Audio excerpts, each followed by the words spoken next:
Repetitive motion illnesses have increased dramatically over the last 10 years.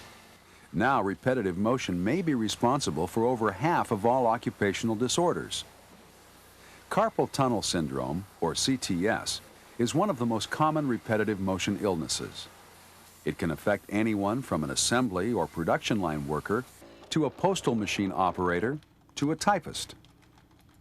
Many of you might be familiar with the name carpal tunnel syndrome. But what is it? And how can you recognize it if you're affected? First, carpal means wrist. The carpal tunnel is a space in the wrist, surrounded by bones on one side and a ligament on the other. Tendons go from the forearm through the tunnel to the fingers. Along with these tendons is the median nerve. When any of these structures swell, the space in the carpal tunnel gets smaller, pinching down on the tendons and sensitive median nerve. What causes carpal tunnel syndrome? In some cases, it's not entirely clear. Arthritis, hormonal fluctuations, genetic makeup, and injury can contribute.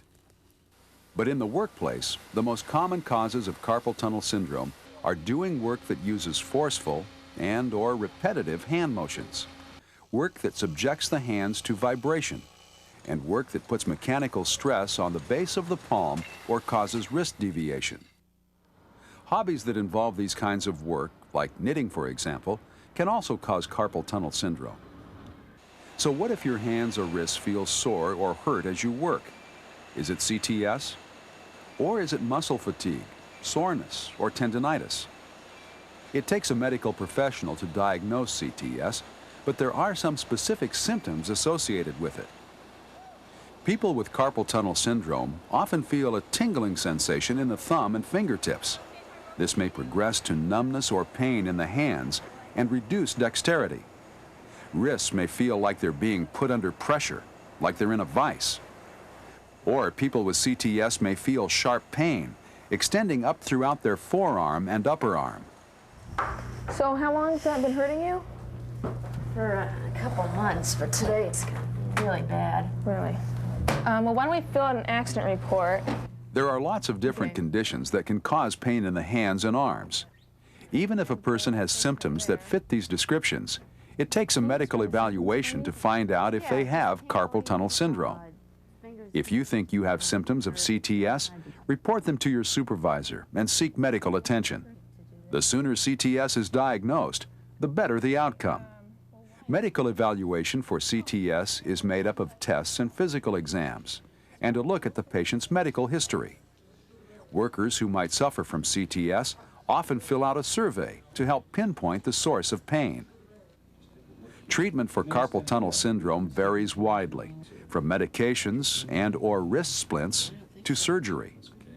There is some controversy about the most successful ways to treat CTS. If you're being treated for CTS, make sure you're under the care of a qualified medical professional with experience in occupational illnesses.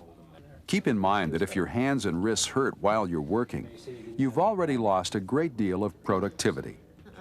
Don't wait until a repeated task is painful. While it is important to recognize CTS after it's started, it's even better to take steps to prevent it. Some of these steps require special equipment or tools. Others just require you to take another look at the ways you use your hands and arms and make some physical changes, such as changing your tasks and alternating among tasks. The steps you can take depend on your specific job tasks. For instance, if you use hand tools, pay attention to your grip. Don't hold tools tighter than you need to, and keep your wrist neutral, that is, in a straight line, whenever possible. Give your hands a rest and stretch periodically. If possible, alternate easy and hard tasks, rotate work activities, or switch hands so one hand doesn't do all the work. The point is to minimize force, flexion, and repetition of motions involving the hand and wrist. When you are doing repetitive hand movements, working more slowly gives your wrist time to recover between repetitions. This is especially important when your hand motions take forceful effort. In some cases, using power tools helps relieve stress on the lower arm. But some power tools create problems of their own. Over time, vibration can cause hand and arm irritation. If you work with tools that vibrate, keep warm, lighten up on your grip if possible, and try to alternate between vibrating and non-vibrating tools. Wearing properly fitted anti-vibration gloves can also help dampen the vibration. If you work next to vibrating equipment, avoid resting your arms or hands on the frame of the machine. If your work involves repeatedly picking up objects, use your whole hand when possible, not just your fingertips and thumb.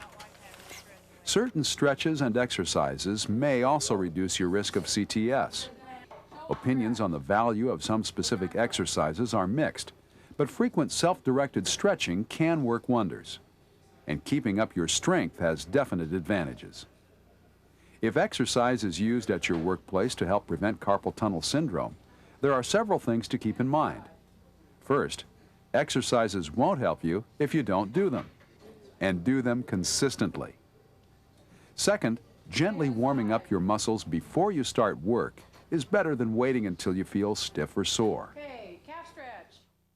Then, throughout your day, whenever you have a moment, stretch your hands, arms, and shoulders, even your neck. Finally, make sure whatever exercises or stretches you do have been proven to help carpal tunnel syndrome, and do them often. Carpal tunnel syndrome left untreated has the power to cause great pain and rob you of the use of your hands, arms, even your livelihood. Prevention is the best solution to the threat of CTS. Look for ways to change the task, frequency, and degree of motion so that activities contributing to CTS are reduced.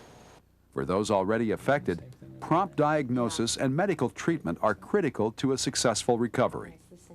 So, look at what you do now. How can you change the ways you use your hands? Which of the strategies we've outlined could work for you? Think about it before your health is compromised by the twist of a wrist.